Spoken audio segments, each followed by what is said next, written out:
Okay, you are all welcome to Future Setters Institute Youth Development Show.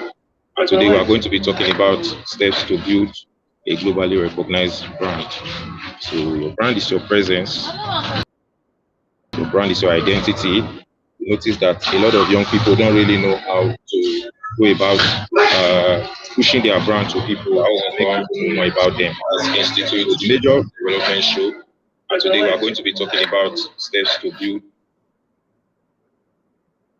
So your brand is your identity, and it's what differentiates you.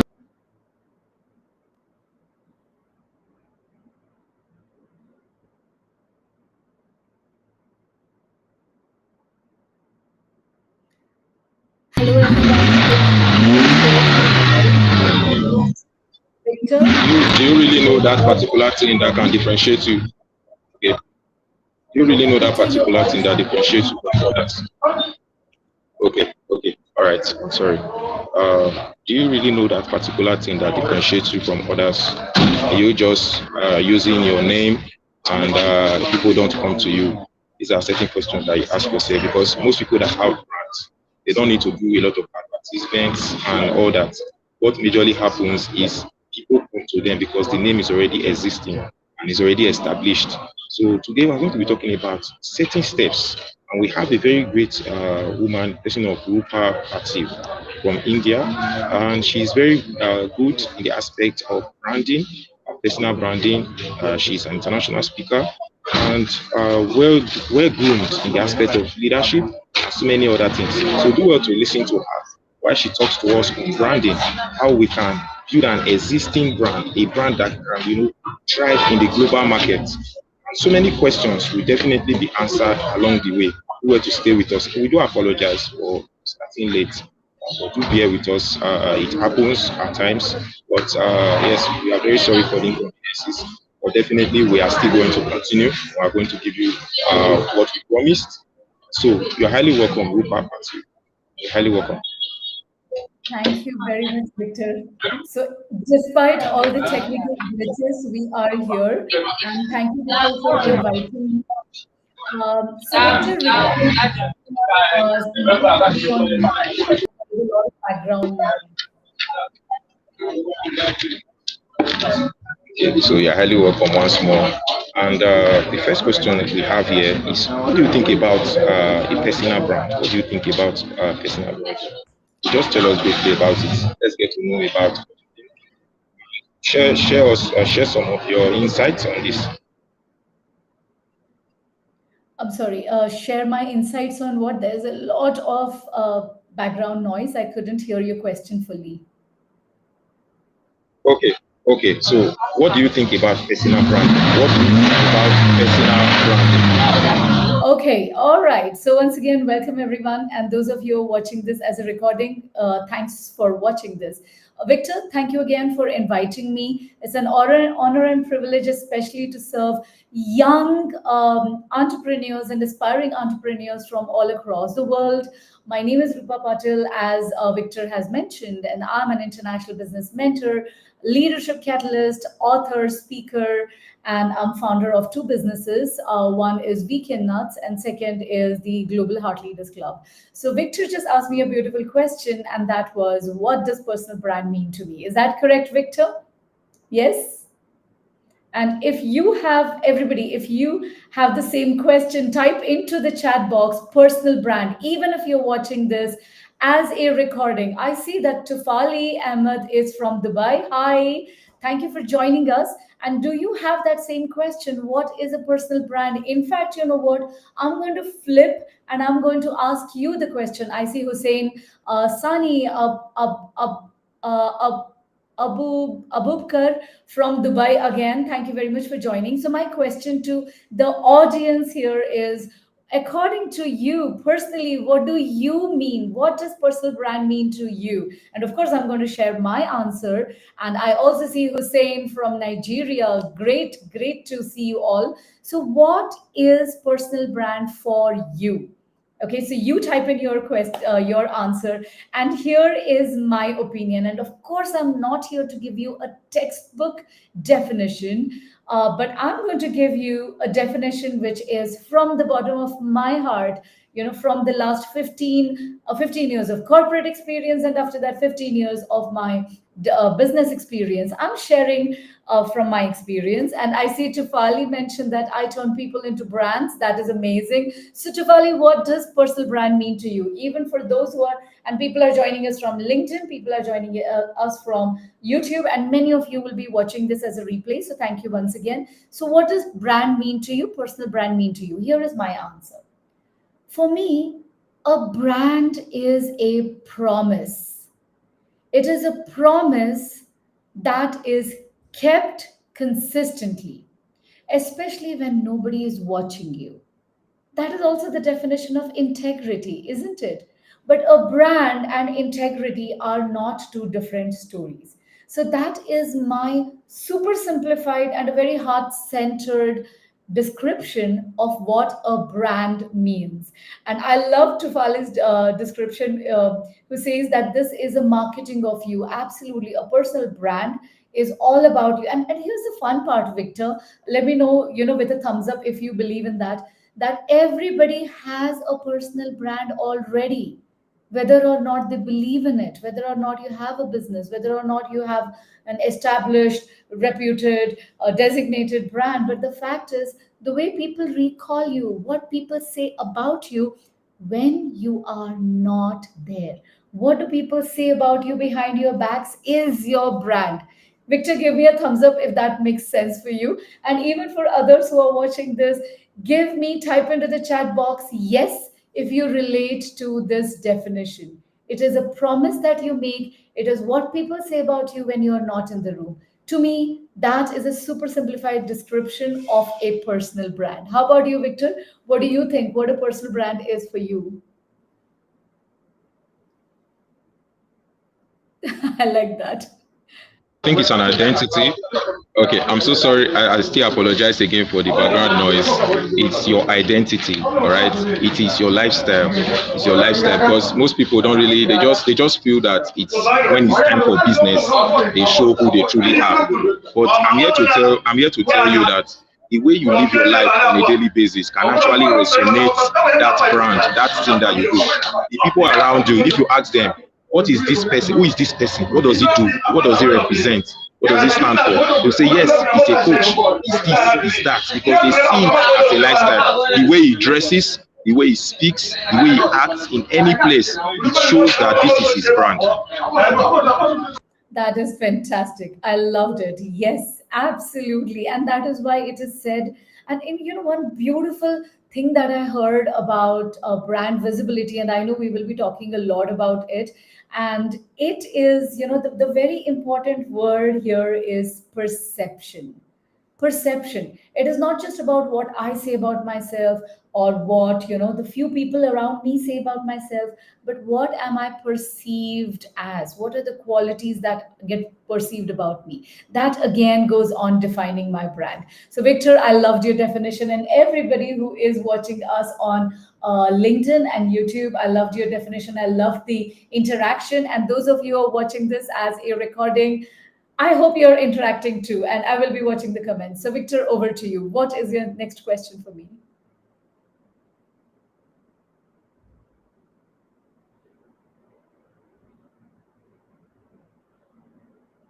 Hey, Rupa, what's the difference? What's the difference between a brand? What's the difference between a brand and a logo? What do you think is the difference between a brand and a logo? Thank you. And those of you who couldn't hear Victor's question, I'm sure you did, but in case if you missed it, Victor had asked a very cute question. Cute, because I'll tell you why. His question was, what do you think is the difference between a brand and a logo?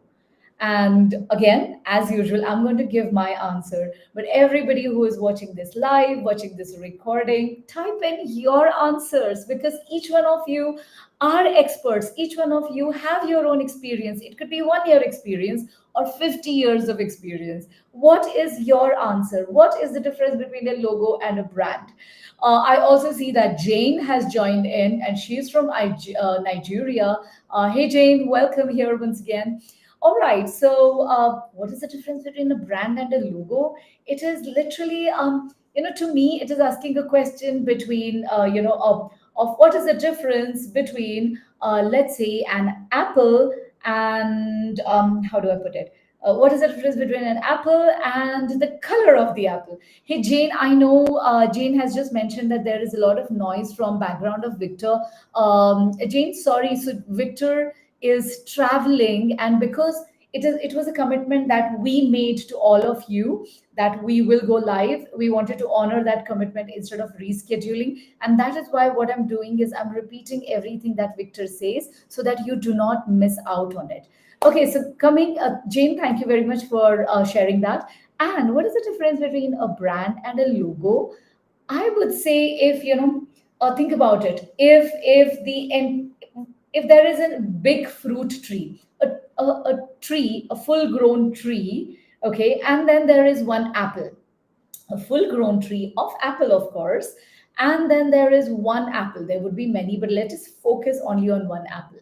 So to me, that tree represent a personal brand or a brand or a branding. And that apple represents a logo. It is just a part of the big story. It is just a small part of the big story. Do you relate to this? Because, a brand is not just a logo. As I said, I might be just a college student. I am not. I was a college student and then I grew up. But you could be a college student.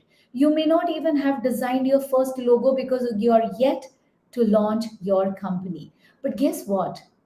You, my dear friend, you are already a brand. Why? Because what do your friends, when, if I were to come to your college, or if I were to come to your organization wherever you work or wherever you study, and if I were to ask about you, like it could be Jane, and Jane, Tufali, Hussein, what do you guys do? I mean, type in, you have already typed in where are you from, but what do you do, so that I get an understanding. Are you a student? Are you a working professional, or are you a business person? So type in your profession into the chat box. So, for example, Jane, I'm taking your example. Let's say that you're a working professional. When I come to you, your company, and I ask a couple of colleagues about, tell me something about Jane, they are going to probably say that Jane is a very kind hearted person. Jane is always ready to help. Guess what, Jane? That is your personal brand. You may or may not have a logo yet, but tomorrow, when you launch your own company and when you design your own logo is just an extension, a visual representation of your personal brand or the company that you have. But to me, a personal brand is a lot more deeper and a lot more meaningful, and it is all about you, your values, your ethics, and what you really bring onto the table. And that is my definition, Victor. Over to you.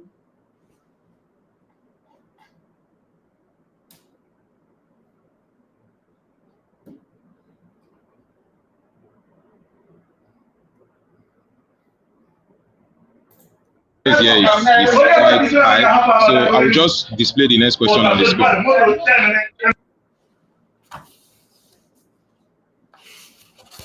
And wow, I see Hussein is a grant specialist, and Asiya has also joined in from Kano.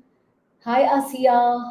Hey, Hussein. And thank you very much, guys. You are interacting, and I'm really loving it. It's always great to interact with you all.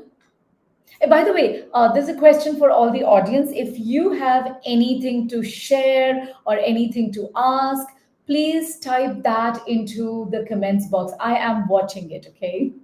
Yes, over to you. And okay, so Victor is really smart young man. I really like the idea because there is a lot of background noise. Victor has typed that question into the chat box, into onto the screen, and you know what, my dear friends, this is what a true personal brand, a true leader does. A true leader, like Victor, like all of you, you figure out the best way to go forward despite all the adversities, just the way my dear friend Victor is doing. So, Victor, thank you very much for asking that question. Really brilliant. I love that idea. High five to you. Victor has asked, how can you define your personal brand in a competitive market? What an amazing question that is. Well done, Victor, says James. So, Victor, you have a lot of fan following. James really loved that idea of yours. Thank you, James, for sharing that. Okay, so how can you define your personal brand in competitive markets? What a lovely question that is. So here is, and what is Tafali says? Tafali says that personal brand is for professional success, and it is the business of you. Well done, Tafali. Well done. And Victor, in case if you missed it, James has been a big fan of you. He is really proud of your impact, and you are inspiring so much. And you know what? That is Victor's personal brand. He's seen as an inspiration, he's seen as a leader, and that is what a personal brand looks like. And you know what? Victor just proved that this is how you define your brand in a competitive market. So now, to make it really simple and to make it really practical, I have a special, memorable, easy to remember, that's memorable again, easy to remember suggestion on how can you define and grow your brand in a competitive market. And to make it really simple, I'm going to give you, pay attention, I am going to give you three C's. Everybody type into the chat box. C as in, the letter C. Everyone, please type into the chat box three C's of defining your personal brand. Just type in three C's. So the first C of defining your personal brand in a competitive market is with this. The first C is going to give you and going to give everybody else a lot of, the first C stands for clarity. So everyone, please use the chat box and please use the comment box and type in three C's, and then type in the first C is clarity. Now, what do I mean by clarity? To again, this could be, and thank you very much for all the replies coming in. Really, thank you, James.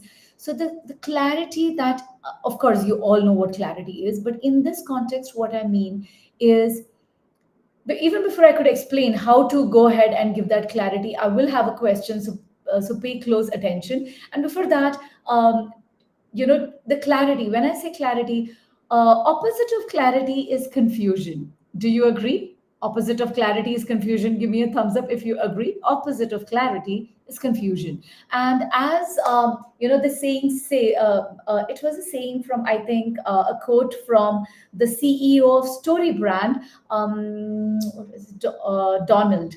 Donald, and he had mentioned that if you confuse them, you lose them. Let me repeat that. If you confuse them, you lose them. That means I could be the best mobile phone manufacturer on this planet. But if my message is not clear, if my team does not have the clarity, if my salespeople do not have the clarity in whatever they do, and if, more importantly, if my consumers are not clear on what makes my mobile company or my mobiles different than others, then you know what? I am going to lose my customers. I'm going to lose my prospects. Is that making sense? Type in confusion equals losing clients. Type confusion equals losing clients. So now let's come back to the first C, that is clarity. So you could be an aspiring business owner. You could be a part-time or a full-time business owner.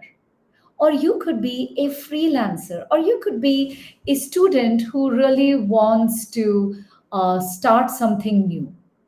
Even before you start, I will tell you why clarity is so important and how exactly can you implement the first C in your work life or business life. James says clarity. If you confuse them, you lose them. Absolutely right. Correct, James. So if before that, I had promised you that I will ask you a question. Are you ready for a quiz? Are you ready for a quiz? So pay close attention and type in your answers into the chat box. What do you think sells more? Okay, listen to me. What do you think sells more? Is this the painkillers? Painkillers, the tablets which kills your pain, painkillers. What does get sold more? Is it painkillers that get sold more, or is it the vitamins? You know how you have this vitamin B, multivitamin tablet, vitamin C. What do you think makes more sales? Type your answers into the chat box. Is it painkillers that get sold more? Or is it the vitamins that get sold more? I'm very curious to see what people have to say. And what do you think, Victor? Of course, you know the answer. Don't answer because I want to hear what our audience have to say, right? Let's have some fun. And by the way, even if you're watching this as a replay, type in hashtag replay so that Victor knows and I know that you have watched this, and also it helps the algorithm. Victor is running this beautiful YouTube channel, and we need more young professionals to hear them out. So type in hashtag replay if you're watching this as a replay. And if you have understood this question right, type in what gets sold more. Is it the painkillers or is it the vitamins? Asiya is from Kano. Yeah, great. All right, fantastic. So all the answers are coming in, and I will give the answers as well. So, what gets sold more is not the vitamins, not the vitamins. And this is not a statistics that I am creating for you. You can go and do a Google search or ask Chat GPT or Perplexity or whatever you use. Ask them what gets sold more. Is it the painkillers or is it the vitamins? And the answer is the painkillers. Why? Shouldn't it be obvious that people should ideally take vitamins to maintain a good health instead of working too much or getting into pains and then having to pop that painkillers? Yes, it is logical, but it is not emotional. Pay attention to what I just said. It might be logical, but it is not emotional. And whether it is a game of buying or selling or trusting somebody, it is a game of emotions. And the emotion is if I am in extreme pain, I know that the easiest solution for a pain is to pop a painkiller. So whether I am healthy, 100% healthy or not, I will always stock painkillers. And that is how a regular consumer thinks. So yes, therefore the painkiller is more sales. Now, the reason I've shared this in the first C, that is clarity, is because you need to be 100% aware. I need to be 100% aware that here the consumers are clear, 100% clear that I pop a painkiller and my pain goes away. But the same consumer is not 100% sure of what happens if I take multivitamin. Is it optional or is it not? What happens when I don't take multivitamins? So the clarity is missing. And that's why I invite you to think about your personal brand with this first C, and that is clarity. And now I will give you exactly how to do it. Now, if you see, Victor, I have given the high level strategy, and now I'm going to come to the ground level and I'm willing to give a very specific tactic, something that you can take and use it from tonight. And the way you implement this clarity in your business is asking yourself, who am I? That is what kind of business I am. Second is, who do I serve? Who do I serve? And third is, what is the painkiller effect? What is their pain that I'm killing with my business? Let me repeat what I just said. So to bring in the clarity, which is the first C, ask yourself who you are, who do you serve, and what is the pain that you're killing. Okay, and I will give an example. If you, by the way, if you're learning something new, type in new into the chat box. Type that so that Victor and I know that you are certainly finding these sessions valuable and Victor can do more of it. Okay. So now coming back, the example that I would like to give you is, let's say that I am a fitness coach. I'm not a fitness coach, I'm a leadership coach, I'm a business coach, but I'm just giving an example, okay, for you to understand. I'm giving this example for you, my dear friend, whoever is watching this live or replay. So the example is, if I am a fitness coach, if I'm a fitness coach, then the clarity with which I'm going to give is this, so I will define a description of mine. I'll define my brand clarity by saying that I am a fitness coach who helps, let's say, new mothers. So I have a very beautiful business mentee of mine, Karuna. So let me give her example. So she is a fitness coach and she always says that, hi, I'm Karuna. I am a fitness coach and I help new mothers to lose weight without giving up on their favorite desserts. How clever is Karuna? So she has identified who she is, who she helps, and what is the pain that she is killing for this person. And that is what the clarity means. So type in yes into the chat box if you're understanding what does that mean. So that is the first C. The second C is credibility. Remember, I have promised you that there are 3 C's for identifying your personal brand. How can you identify your personal brand? And the first one was clarity. The second C is credibility. Credibility. It's important that somebody else is talking about you, not just yourself. And how can you do that for your brand? And that is by inviting others to give you reviews, to give you testimonials, to write good things about you. If you are on LinkedIn, ask somebody to recommend you. And that is how you start building your credibility. And the third C is, don't do this just once in a while. Do it. That is the third C, and that is consistency. So these are the 3 C's of identifying the need for building your personal brand, because you want to compete in global market. You don't want to be a best kept secret. So if you can identify, if you can identify what is your brand clarity, if you can identify what is your brand credibility, if you can identify how can you stay consistently relevant in the market, then congratulations, you are ready to build a globally recognized personal brand. Victor, over to you.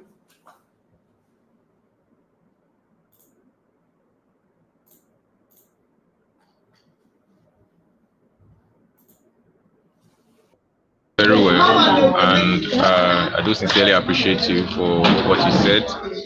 Like you said, most people shy away from their brands. Most people shy away from their brands. They feel they have to just do it for that moment, forgetting that there is more that needs to be done. That means we have to see how we can be more consistent in pushing the brand to more persons. We have to be communicating it on a daily basis. And no matter what, we should always let people know about it. And we should not worry about the results. The results that we get at first, the results we get in the long run is what actually matters. So we should focus on whatsoever brand we are building. Focus on it. Yes, the end result is what actually matters. Don't worry about what people say. And let me give you another instance too. I'll just ask some questions. The first question I'll ask is, or I'll just say it, then I'll ask the question. The question is a rhetorical question. The first part I said, branding comes from relationships. Branding comes from building relationships, because it is the people you build relationship with that can actually support you, right? So when you talk to them, let's do this, let's do that, because they've seen that there's something in it. That's why they begin to support you and they listen to you. So branding comes from trust, building relationship and trust over time. So we have to focus on building relationship and trust over time. So this will actually help us to push what we want to the place that it has to be. All right, that's the first thing. And we have to also consider the fact that we cannot just do this. We cannot do all these things without having an existing system. So there has to be, we have to create an existing system that can bring these things that we want into place. So that is where the branding comes in. The brand is the system. The Brand is the vehicle that takes you to is the vehicle that takes you to those to that particular page. Now talking about the branding, instead of talking about the brand, we also need to consider the skills that can help us get. Because if you are saying you want to do this, you also need to consider the skills. That there are different skills that we need to have. Marketing skills, all these skills actually matters. So we should work on the skills that can help us get to our destination. You understand? Thank you so much, Rupa. You're most welcome. Okay, so the next question says, how can you identify the need for your brand? Okay, so those of you who have just joined us now, re- welcome. If you have just joined us now, thank you very much for joining us. Please type into the chat box where you're joining in from. And as you know, Victor and I, we had promised you that we will go live, and we have just gone live despite the technical glitches that we faced. And if you couldn't hear Victor very clearly, that is because he is traveling on an emergency, and yet he has, decided to show up. So he and I, we have been discussing about personal brand, and yes, the last few bits, even I couldn't hear very clearly. But because we have already identified and we have promised you that these are the 2 to 3 things that we are going to talk about. The second thing that I would like to share with you is the practical strategies to build a well established brand. Now, you and I, we can literally go and figure out how do we go ahead. And there's so much of material available online to talk about personal brand and grow personal brand. But the question is, what does it mean to you and your personal brand? So, what I'm going to give you in the next few seconds, over the next few minutes, is a special strategy that you can remember. As you know, just a couple of minutes ago, we covered the 3 C's, the 3 letter C's. That was clarity, and that was credibility, and that was consistency. So these were the 3 C's that we covered some time ago, and that was to define your personal brand and how to do that in a global landscape. Now, what I'm going to share with you a couple of seconds from now is what are the practical strategies, what are the practical steps that you can take so that you can build an established brand for yourself. Okay, how can you really start small? Where should you really start? Okay, so I think one of the questions that Victor wanted to even ask me was how to create a need for your personal brand. Okay, so you have come. Maybe you are just a freelancer. Not when I say just a freelancer, I don't mean to demean anybody, because I also was a freelancer at one point of time. So you could be a freelancer who is a social media marketer. Okay, maybe you're a full-time working professional, maybe you're a student, but you are also freelancing as a social media manager. Now, if Victor was here, and he will join us shortly, he is traveling, so his internet is up and down. But once he comes back, he will also be interested in adding his thoughts to it. And please add your thoughts. Type into the chat box. The question is, how can you build the need for creating your personal brand? What can you do practically? And here is what, not only what I do, but this is what all the people who have great personal brand, whether they're working from home, whether they have a local business, international business, this is one of the things that they do. And before I share this, let me share with you a beautiful statistics that a very famous company named HubSpot had published just around 1 or 2 years ago. And what HubSpot said was 81% of the buyers, 81% of the buyers, they trust the brands that shares information with them openly with an intention to educate them without selling.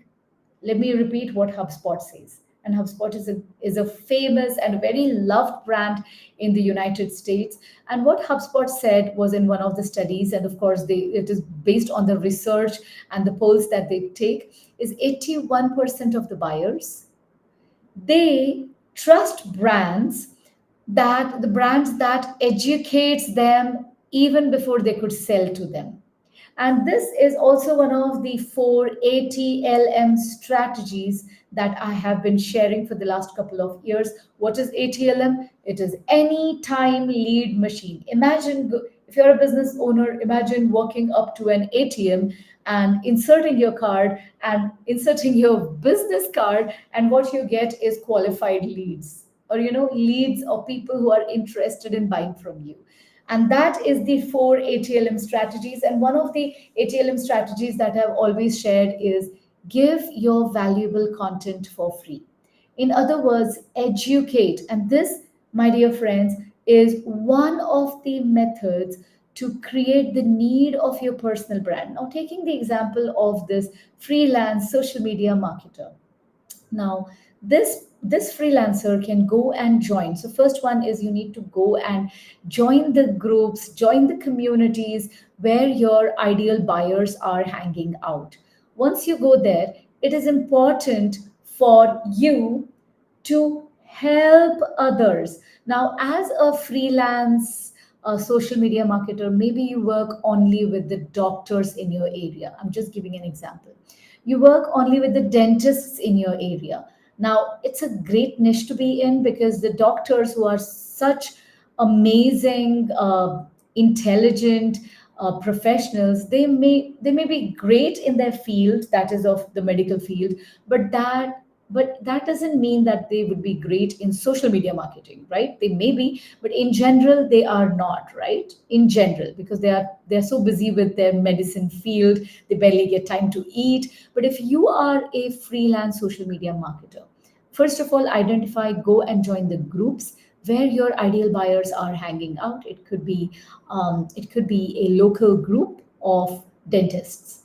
Now you go there and you start giving value, giving information, educating these dentists for free.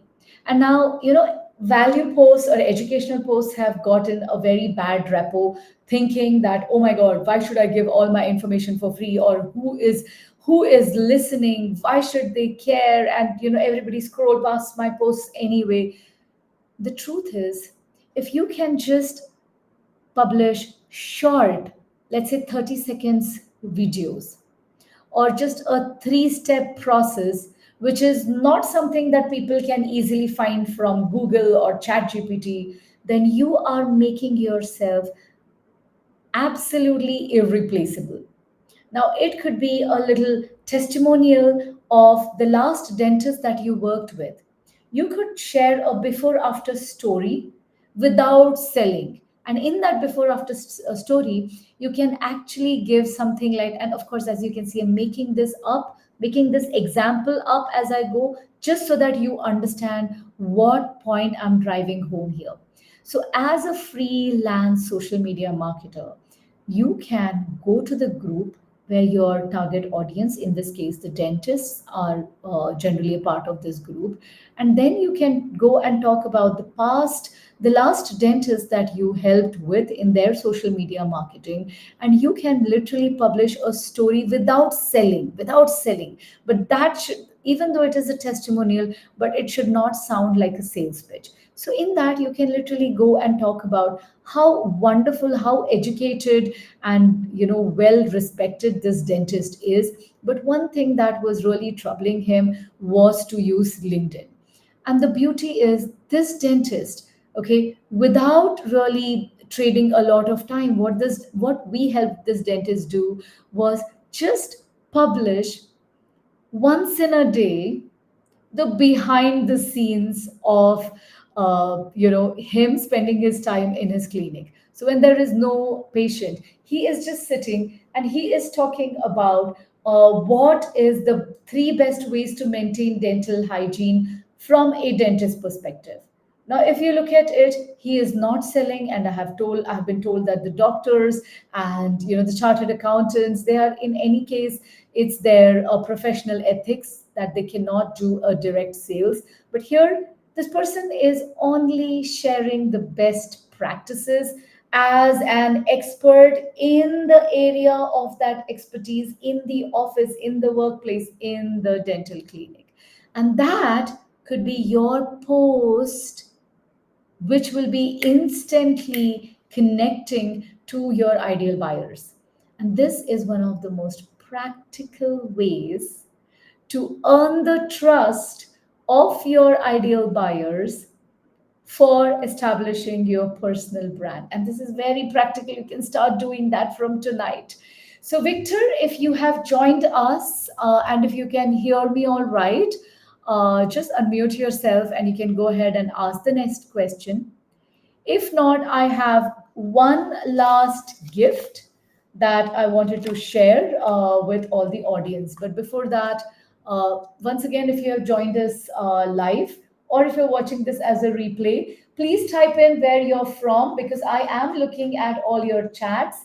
So please type in where you're from. And if you have any specific question for me related to personal brand, once again, you can ask that in the chat box, and it is a reminder for you that you may be a full time working professional.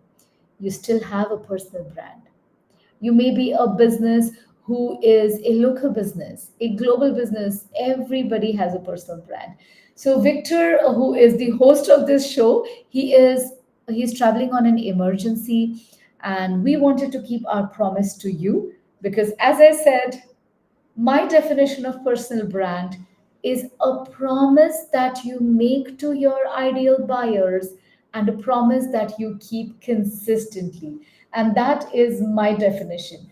How about you? Do you have any questions related to personal brand? Because I have one last gift to share with you. And this is an example which from this example, and it's a very beautiful example, you would love it, you probably know about it already, and type into the chat box if you have already heard of it. So the last gift that I have for you before I could say goodbye to you is the gift of a very beautiful brand story. This one is not a personal brand. This is a big corporate brand. But the fun fact is, when they started, they did not start to become a brand. Just like you. Maybe you're just starting a business. Maybe you want to go to the next level in your corporate life. Okay, but when you're starting a business, maybe you're starting it because you are good at your craft. Maybe you want that promotion because you are excellent in the role that you play today. By the way, please type into the chat box what is your profession and where you're dialing in from. So, coming back to this example, once I share this example, you will know that this example, this particular brand did not start, and their intention was not to become a brand. Their intention was to be the best in their field, just like you. If you're a working professional, you want to go to that next level because you are great at the role that you currently are in. Then pay close attention because the next example and the last bit that I'm going to share here with you is of a brand which has become a brand. But this example will help you unlock your potential and help and give you a very simple methodology to get that next promotion, to get that next client, to get that next offer that you want in whichever place you are in.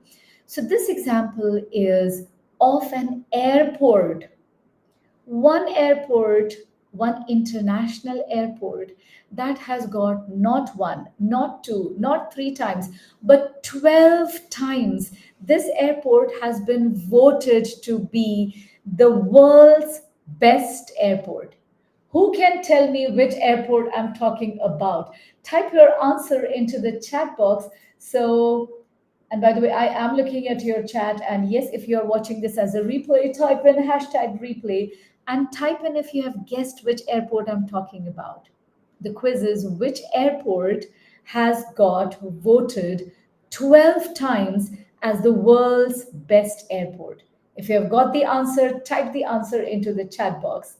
And those of you who are still wondering, the answer is Singapore's Changi International Airport has been awarded as the world's best airport, world's best international airport 12 times.